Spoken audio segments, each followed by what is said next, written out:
Ya, terima kasih Anda masih bersama kami di NS Pagi. Pemirsa, pasukan Indobat 23R Unifil berdiri teguh di garis depan untuk mewujudkan damai di Lebanon. Dan terkait aktivitas pasukan Garuda Unifil di Lebanon Selatan, sudah bergabung bersama kami Komandan Satgas Yonmek TNI Koonga 13 Unifil Kolonel Infantri Ragung Ismail Akbar. Ya, selamat pagi waktu Jakarta, Pak Ragung. Kalau dalam pasukan perdamaian di bawah komando PBB, bagaimana SOP-nya jika sewaktu-waktu terjadi baku tembak dari pasukan Israel dan Hizbullah? Selamat pagi dan Mbak, salam hormat dari Lebanon Selatan. Jadi memang kalau dalam setiap misi pemeliharaan perdamaian dunia, dimanapun memiliki SOP tertentu ya, terutama apa yang harus dilakukan oleh peacekeeper, tentunya SOP ini kita ditentukan oleh Unifil Headquarter di sini. Sebagai contoh kalau dalam kegiatan kita sehari-hari di sini ada ketentuan tentang keamanan dan keselamatan setiap peacekeepers. Berkaitan dengan SOP tentunya bagi keselamatan Unifil di sini punya standar. Jadi kalau istilahnya kami di sini ada level 1. Level 1 itu berarti seluruh kegiatan berjalan dengan normal. Kemudian juga kita bisa melaksanakan kegiatan keluar pos, melaksanakan patroli dan kegiatan lain.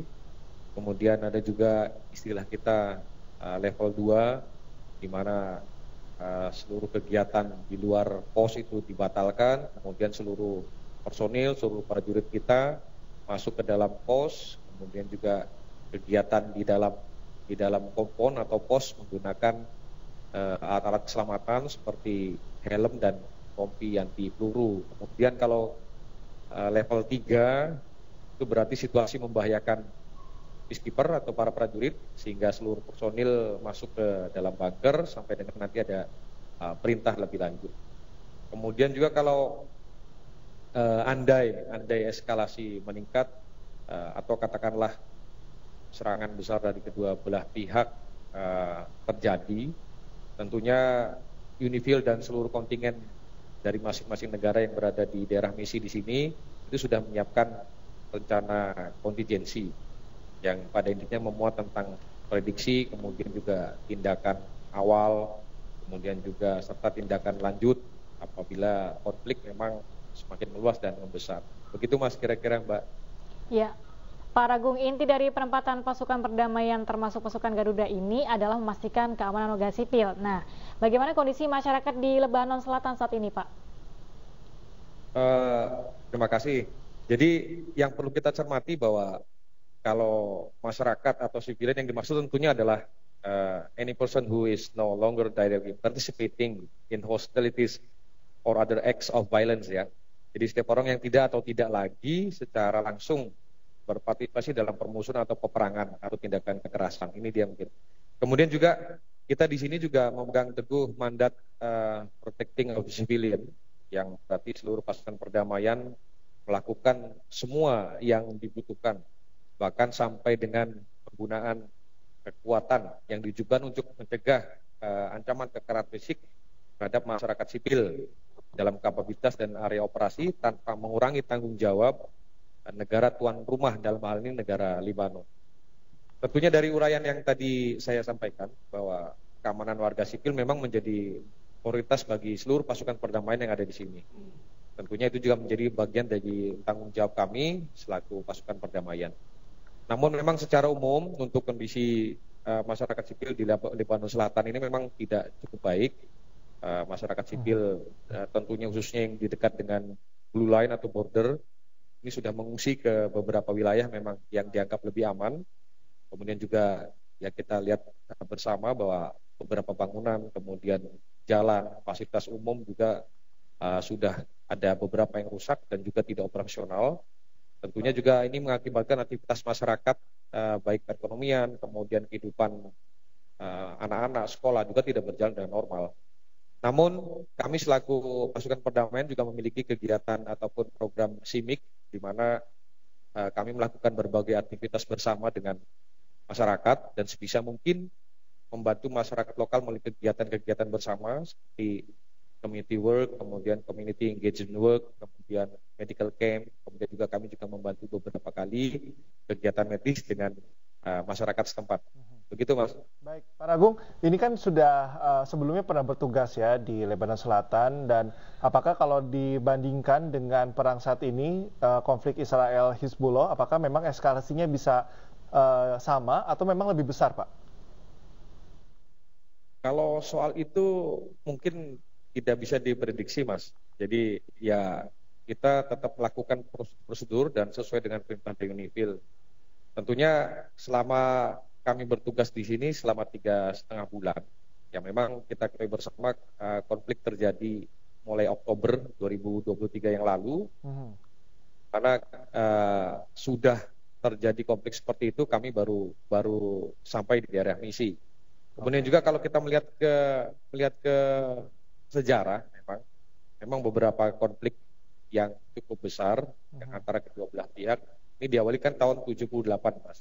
78 di mana itulah tahun pertama UNIFIL berdiri. Kemudian juga tahun 82 itu terjadi lagi. Di mana resolusi 461 waktu itu. Kemudian terakhir tahun 2006. 2006 itu kan ada perang 34 hari antara kedua belah pihak, di mana munculkan resolusi 1701. Khusus untuk konteks. Baik, Pak Agung, terima kasih. Kita doakan yang terbaik di sana dan tetap jaga kesehatan dan juga keselamatan. Kita apresiasi kinerja dari tim di sana. Terima kasih, Pak Agung.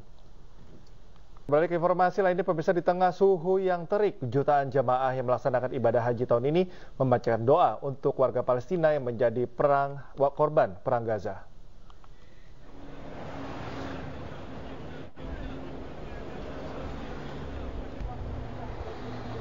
Ribuan jamaah haji di Makkah berkumpul di sebuah tenda besar di Arafah pada hari Jumat, menandai awal pelaksanaan haji yang sesungguhnya. Ibadah haji tahun ini berlangsung dibayang-bayangi oleh konflik Israel dan Hamas di jalur Gaza yang telah berlangsung selama 8 bulan. Warga Palestina di Gaza tidak dapat melakukan perjalanan ke Mekah akibat penutupan penyeberangan Rafah pada bulan Mei. فلسطين والله يا ربي اللهم اجبر كسرهم. أكيد غزة في القلوب، غزة في العيون، غزة على الأكتاف، غزة على الرؤوس. مهما قلنا غزة فلنكفي. لابد أن نوحد كلمة لا إله إلا محمد رسول الله، النصر والخلود لغزة. Pihak berwenang Saudi menyampaikan lebih dari 1.000 keluarga asal Palestina yang tewas atau terluka dalam perang di Gaza telah tiba untuk menunaikan ibadah haji atas undangan Raja Salman dari Arab Saudi. Mereka yang diundang telah berada di luar Gaza, sebagian besar di Mesir, sebelum penutupan penyeberangan Rafah. Inshallah, we are praying for this for the Hajj Mabrur and Makbur, and this for our country, for our people, and other all the Muslims of in the world, and for the Palestinian, especially for the Palestinian people. Lebih dari 1,5 juta jemaah haji dari seluruh dunia telah berkumpul di sekitar Mekah untuk menunaikan ibadah haji.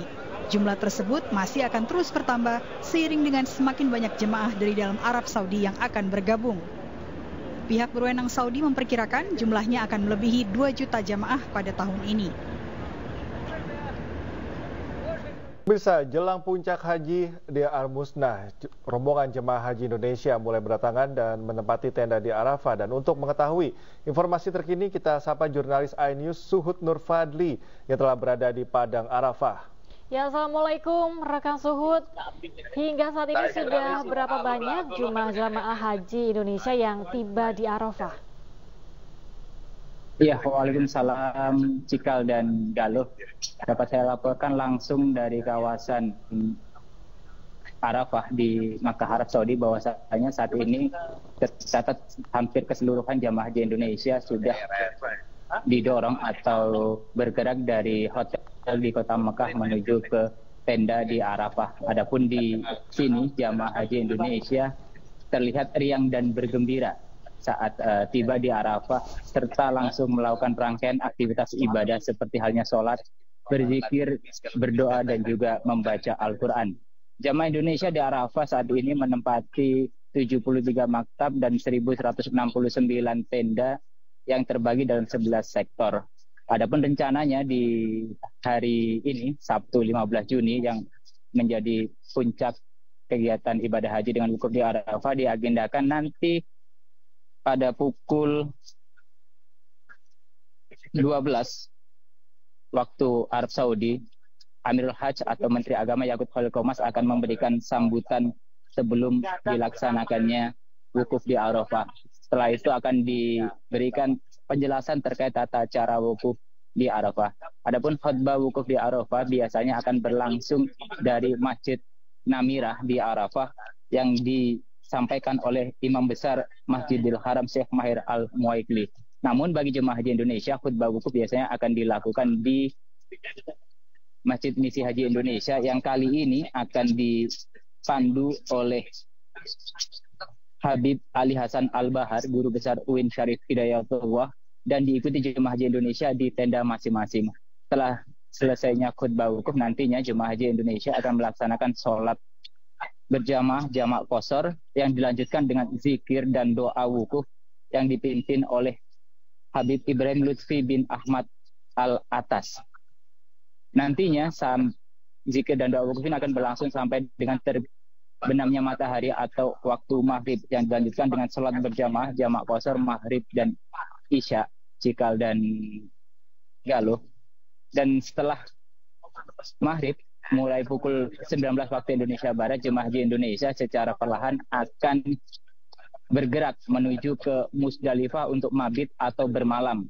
Sedangkan bagi jemaah yang mengambil skema murur, nantinya tidak akan mabit atau bermalam di Musdalifah, melainkan jemaah hanya akan melintas dan berhenti sejenak untuk selanjutnya melakukan perjalanan ke Mina guna melakukan lempar jumroh. Ya, sudah merasa. Karena cuaca yang terik di kawasan Arafah, di mana diprediksi besok saat puncak wukuf cuaca berkisar antara 48 derajat Celcius, maka diimbau bagi jemaah untuk mengurangi aktivitas di luar ruangan. Jika terpaksa harus beraktivitas di luar ruangan, jemaah diimbau untuk selalu menggunakan alat pelindung diri seperti halnya masker, kacamata, payung, dan tak lupa membawa air yang dicampur Oralit sehingga menghindari dehidrasi ataupun terserang heat stroke, cikal dan galuh. Ya, baik. Terima kasih atas laporannya, rekan Suhud melaporkan langsung dari Tanah Suci. Selamat bertugas dan selamat menunaikan ibadah haji. Berbagai kegiatan dilakukan untuk meningkatkan potensi e-sports di Indonesia. Pasalnya, industri e-sports kini sangat diminati generasi muda.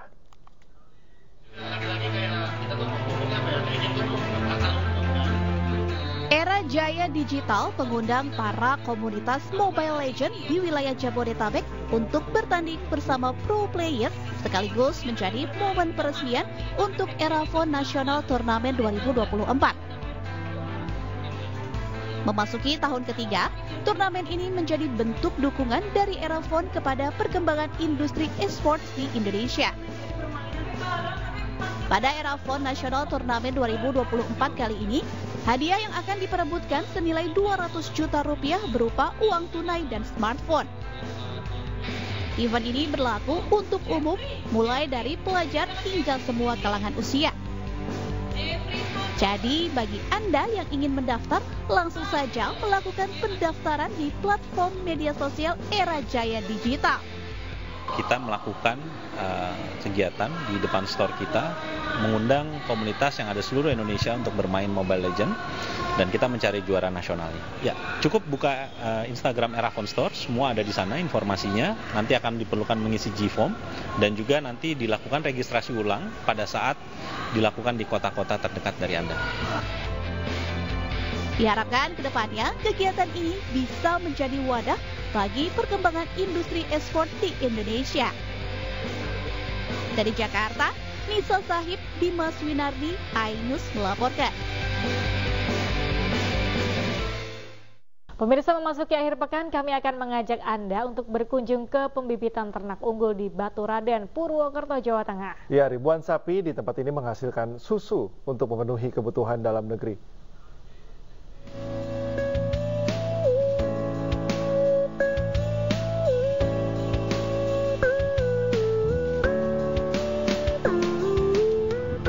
Indonesia wajib bangga memiliki Balai Besar Pembibitan Ternak Unggul dan Hijauan Pakan Ternak BBPT UHPT milik Kementerian Pertanian di wilayah Baturaden, Jawa Tengah.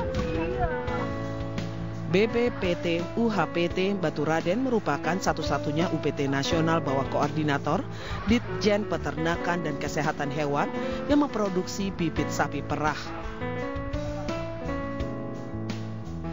BPPT UHPT Baturaden memiliki 4 area pembibitan ternak perah, yaitu area farm Tegalsari, area farm Limpak Kuwus, area Munggang Sari, dan area farm Manggala. Untuk area farm Manggala berjarak lebih dari 30 km ke arah barat dari kota Purwokerto. Rumput luas dengan suasana perbukitan tampak indah di area farm Manggala, Desa Karangtengah, Kecamatan Cilongok, Kabupaten Banyumas yang memiliki 100 hektar area. 100 hektar lahan ini dimaksimalkan penuh dengan 4 kandang freestall dewasa, kandang karantina, kandang melahirkan, kandang pedet, dan kandang untuk anak sapi perah dari lahir hingga disapih. Mesin perah, kulit